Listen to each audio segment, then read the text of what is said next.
Okay, part 2. 3 cards. So the sum of these 3-digit, this is supposed to be a 3-digit number.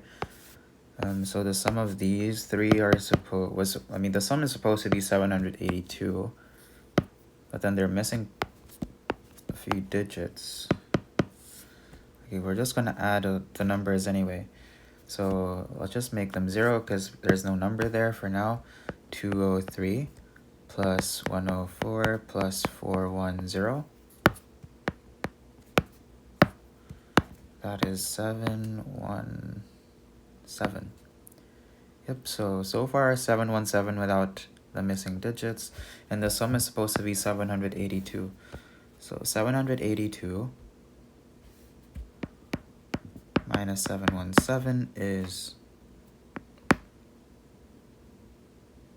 65. Yep, so the sum of these missing tens digits, the sum is supposed to be 6. So you can have something like a 4 or a 2, but it doesn't really matter, right? Because this is going to be 40, this one is going to be a 20.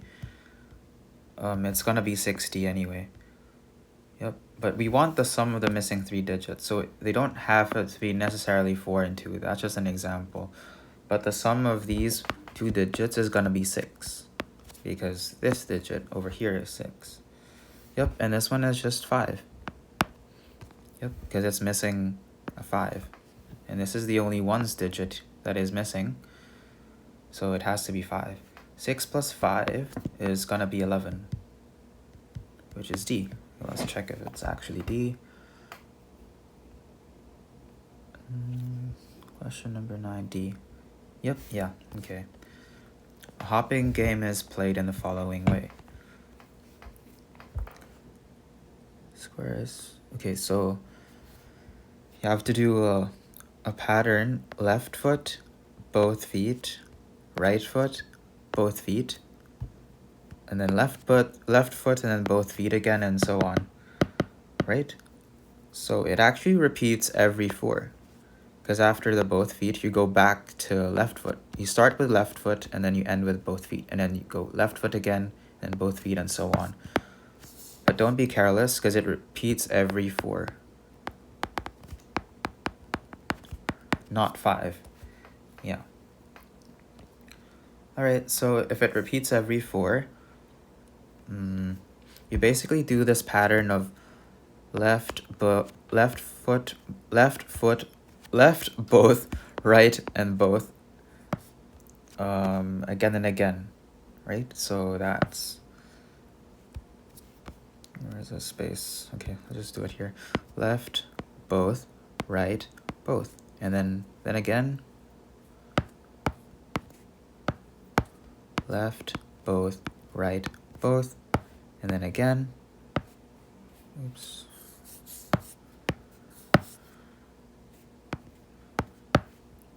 left, both, right, both, and then again, and so on. Yep, so if you're gonna do these moves 48 times, and this repeats every 4, right? 4, 4, 4. You basically do this move 12 times.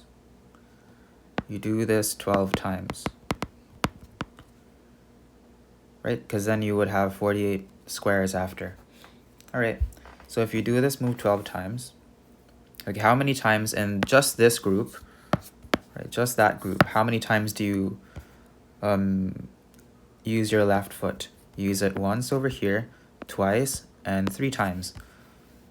So if there are 3 left foot movements here, and then you do it 12 times, that's basically 12 times 3 is 36. D. 10D. Is 10D? Yep, it is D. Yep, so this is just a pattern where you do this move, this set of 4, 12 times to get 48 squares.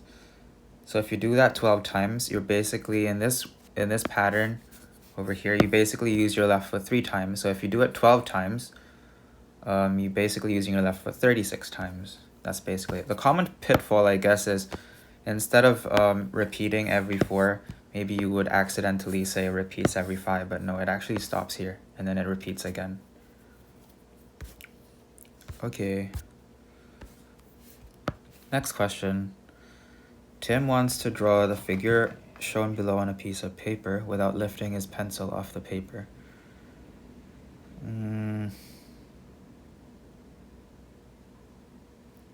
Okay, so you can start anywhere, and then basically you can start here if you want, and then you're supposed to draw the whole figure, this whole thing, without lifting your pencil. Okay, so what do we do? All right, let's say we do start in the middle. Okay. You're gonna notice that it's not a good idea to start in the middle, because to draw this figure without lifting your pencil, you're gonna have to do a few moves twice. Like you go from here to here, and then you go back, right? You have to go back. Otherwise, like, you can't do this and stuff like that. So you have to go back. And then that just means you do an extra move. And instead of doing the 1 centimeter line once, you actually have to do it twice. So probably starting there is not a good idea. Let's say we start here instead, right?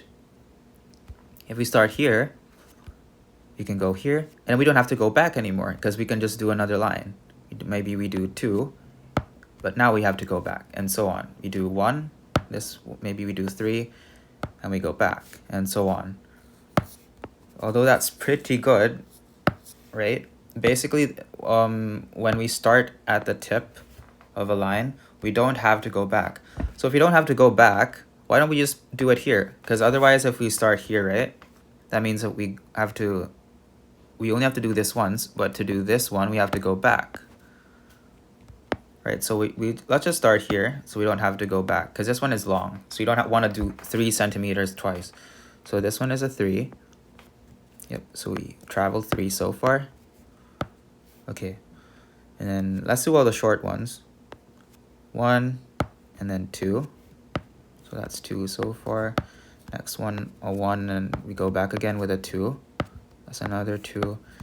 And then 1 here, and then go back. That's another 2. And then do this 2 centimeter line and go back.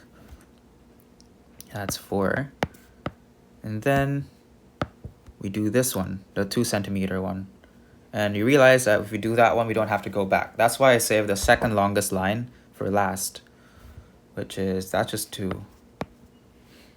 Okay, so in total, how many do you have? 5, 7, 9, 13, 15 centimeters. Okay, so it's supposed to be B. Let me check. Yep, it is B.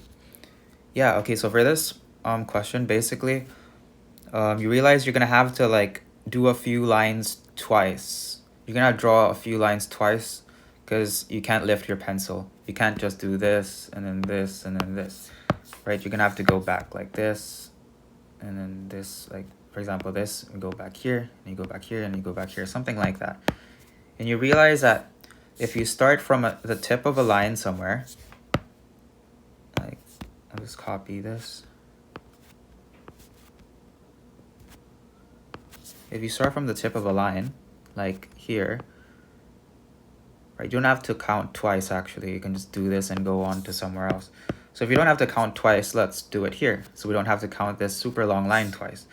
And at the end also, let's say you finish the whole thing, something that looks like this. At the end, you only have to do this line only once. You don't have to do it twice. So that's why we're also saving the second longest line, which is a 2 centimeter line, for last. Yep, that's basically the technique or the strategy for question 11.